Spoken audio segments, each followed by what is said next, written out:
Alors, maintenant, nous allons changer de registre et c'est avec grand plaisir que j'accueille mes collègues Valérie Boage et Antoine Holbeck qui vont discuter de tout ce qui a été innovant ou pas en tumeur digestive à l'ESMO. Et Valérie, c'est toi qui commences. Merci beaucoup.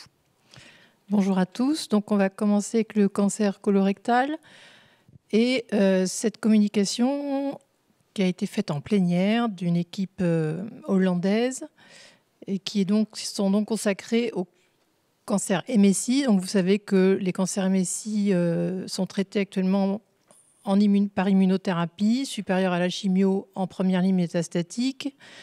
On avait rapporté l'année dernière, il avait été rapporté l'année dernière une étude sur les cancers du rectum MSI. Sur 18 patients, quasiment tous étaient en réponse clinique complète après immuno seul. Et c'est des patients qui n'avaient pas eu besoin d'être opérés pour cette raison. Là, c'est la même chose, mais pour les situations de cancer du côlon. Donc, c'est une étude de phase 2 qui avait comme objectif une chirurgie de la tumeur primitive réalisée dans 95% des cas dans un délai de plus de 2 semaines et une DFS à 3 ans de 93%. Donc ça, c'est les résultats sur 107 malades avec cancer colique non métastatique MSI. Avec un staging radiologique, on sait que c'est toujours un petit peu approximatif. Donc, des patients majoritairement, c'était plutôt des syndromes de Lynch. Non, 31% de syndrome de Lynch, plutôt des cancers du côlon droit. Donc, ça, c'est cohérent avec le statut MSI. Des patients plutôt jeunes. Et donc, vous voyez, alors c'est pas très clair sur la diapo, mais qu'il y avait quand même pas mal de tumeurs qui étaient classées T4, donc plutôt des tumeurs à haut risque, bien qu'MSI. Alors, c'est vrai que là, on n'est pas dans la même situation. C'est 15% des cancers qui sont MSI au stade localisé, alors que c'est plutôt 5% en situation métastatique. Donc, ça concerne, en théorie, plus de patients. Et donc, vous voyez le waterfall plot qui parle de lui-même, c'est-à-dire que sur la centaine de patients traités, vous avez donc une réponse pathologique majeure, histologique cette fois, donc dans 95% des cas, 67% des patients n'avaient plus de tumeur viable sur la pièce opératoire. Donc, c'est des données qui sont comme celle du cancer MSI du rectum, qui lui est moins fréquent. C'est 5% à peu près des cancers du rectum. Là, c'est potentiellement 15% d'une population de cancer du côlon. Donc la question qui se pose, c'est de savoir est-ce que ces malades, faudra les opérer ou pas. Donc on n'a pas énormément de recul, mais c'est une question qui va se poser, encore plus pour les cancers du rectum, puisque c'est une chirurgie qui est nettement plus morbide. Mais il y aura certainement des essais qui vont commencer, qui vont randomiser immunothérapie versus chirurgie. Dans cette situation, c'est ce qui est prévu, en tout cas relativement à court terme.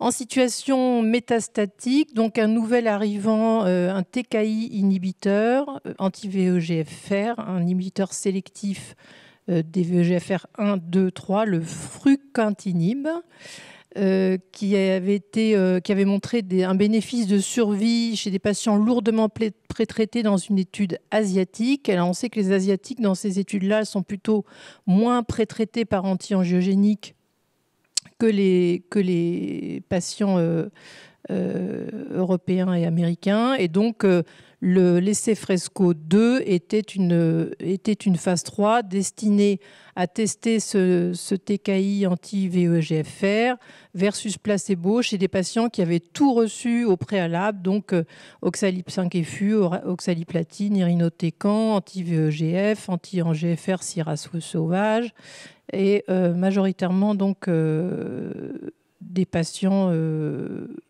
qui avaient été également traités par le TAS 102 ou le régorafénib.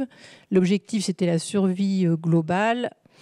Et donc, vous voyez que dans cette population donc, de plus de 600 malades, la majorité, bien sûr, avait reçu des anti-angiogéniques comme le bevacizumab. Et vous voyez en bas que beaucoup avaient reçu également du régorafénib, qui est quand même une molécule assez proche, bien que celui-là soit réputé plus sélectif des récepteurs VEGFR 1, 2, 3. Donc plus de 3 lignes de traitement reçues en moyenne, des patients sélectionnés évidemment en bon état général. Et donc l'objectif est atteint puisque le fruquintinib apporte un gain de survie global significatif avec un hazard ratio à 0,66.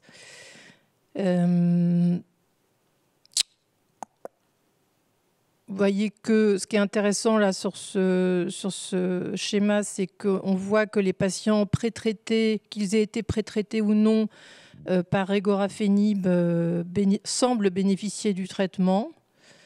En termes de PFS, les résultats sont également en faveur du fruquintinib. Par contre, c'est toujours un peu décevant, c'est-à-dire que pour les TKI anti-VEGFR, le taux de réponse, vous voyez, est très, très, très, très faible.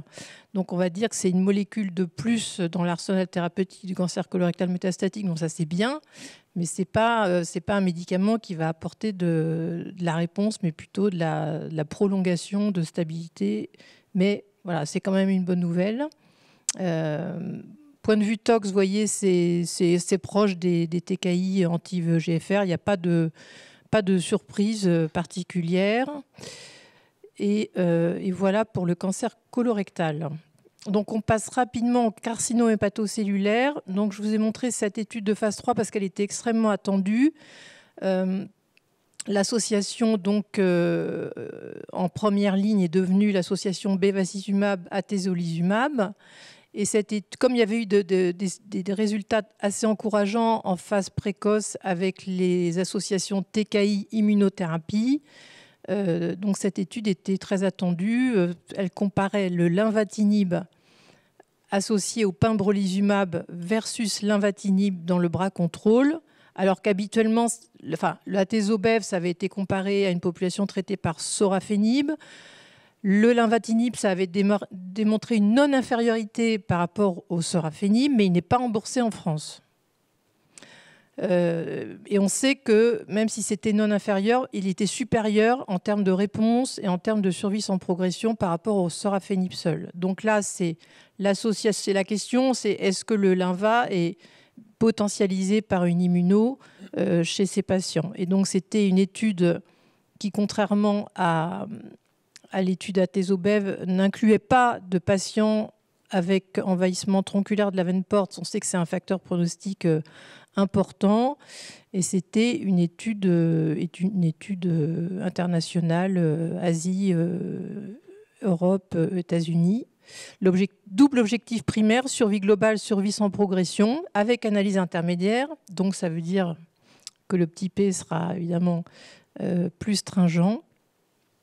Donc, rien de particulier à vous dire sur il n'y a pas de particularité, si ce n'est que c'est des patients qui n'avaient pas d'envahissement tronculaire de la veine porte, mais ils avaient tous, beaucoup avaient de la maladie extrahépatique, un envahissement vasculaire. Ils étaient assez sélectionnés puisque OMS 0,1, rien de particulier. Donc c'est une déception puisque l'objectif de survie globale à gauche n'a pas été atteint avec double objectif principal, survie sans progression, survie globale, analyse intermédiaire, on n'atteint pas la significativité, mais vous voyez que numériquement, on est un peu au-dessus avec l'immuno ajouté au lenvatinib versus lenvatinib seul.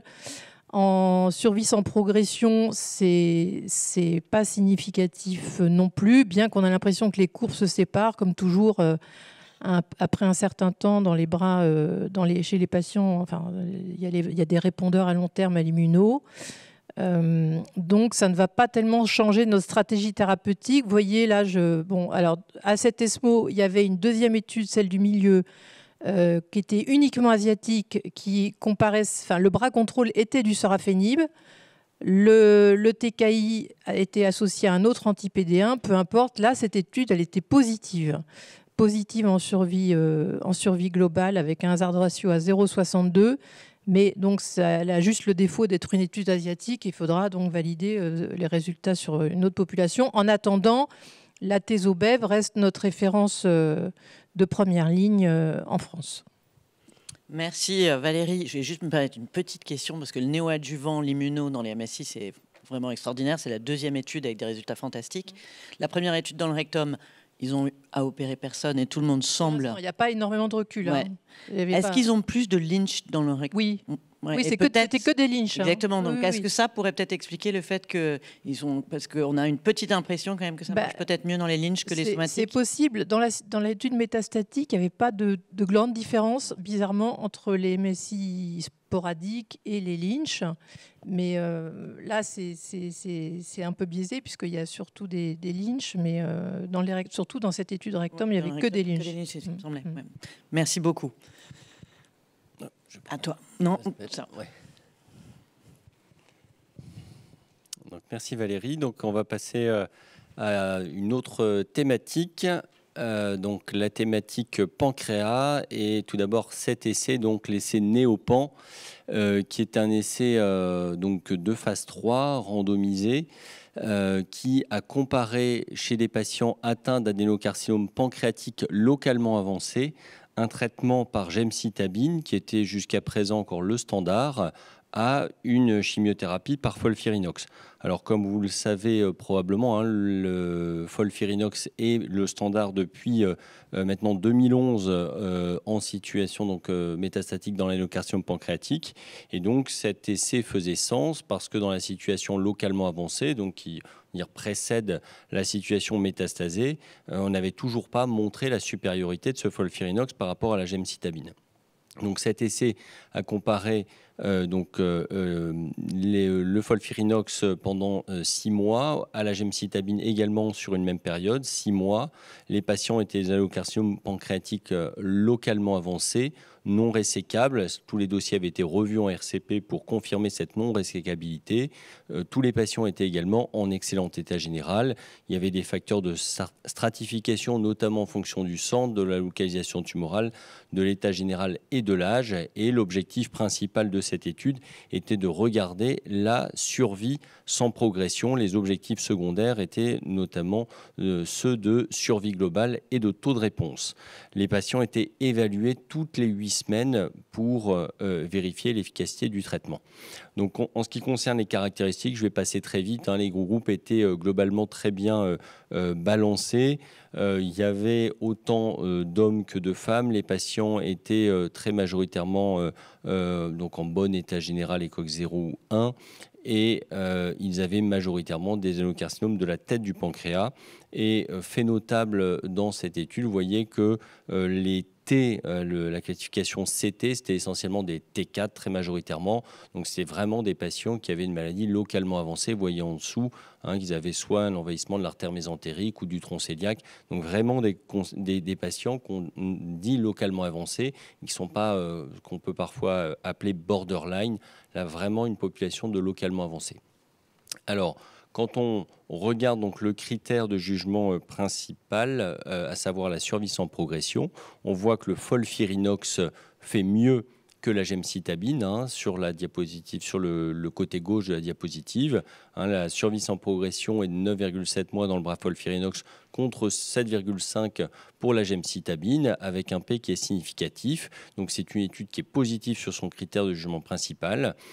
Par contre, quand on regarde le critère de jugement secondaire qu'est la survie globale, on voit que là par contre l'étude est négative, enfin en tout cas qu'il n'y a pas de différence, puisque dans le bras FOLFIRINOX, la survie médiane était de 15,1 mois contre 15,6 mois dans le bras gemcitabine.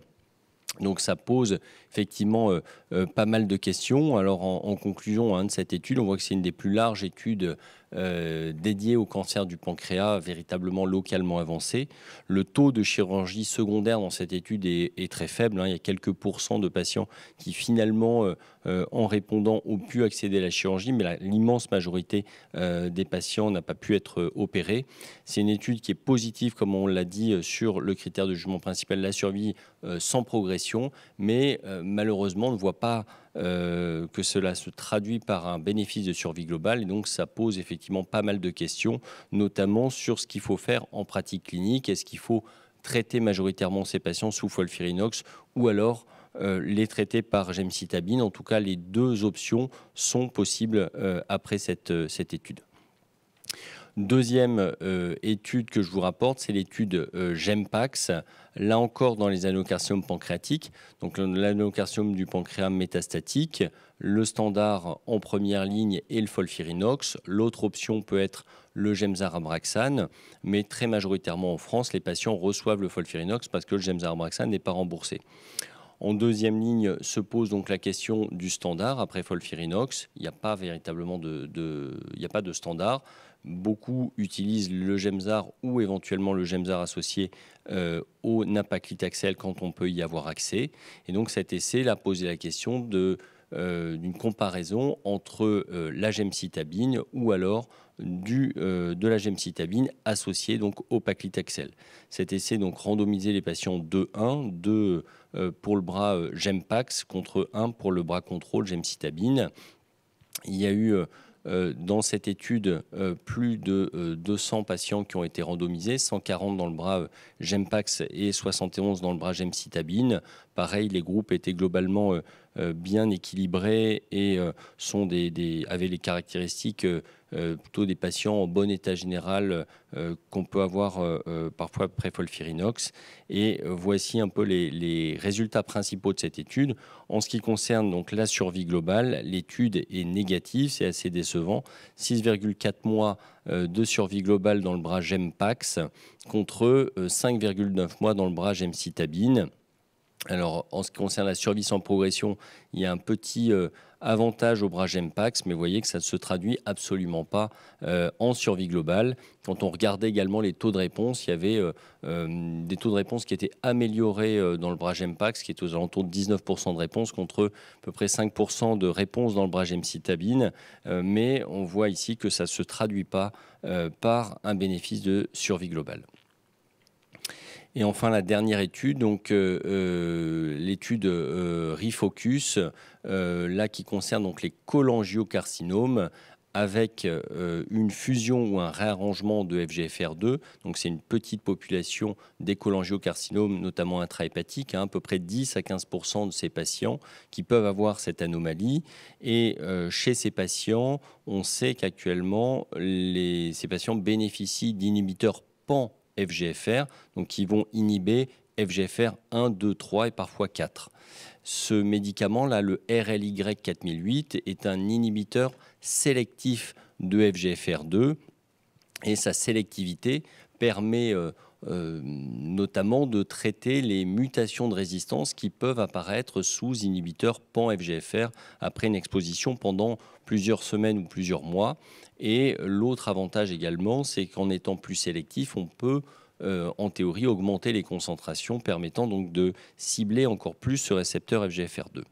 Donc le design de cet essai, c'est un essai de phase 1-2. L'objectif initial était de trouver la bonne dose du médicament qui a été définie à 70 mg et puis ensuite de confirmer l'efficacité de cette molécule, notamment chez les patients qui avaient des cholangiocarcinomes intrahépatiques présentant la fusion et qui étaient naïfs d'inhibiteurs FGFR.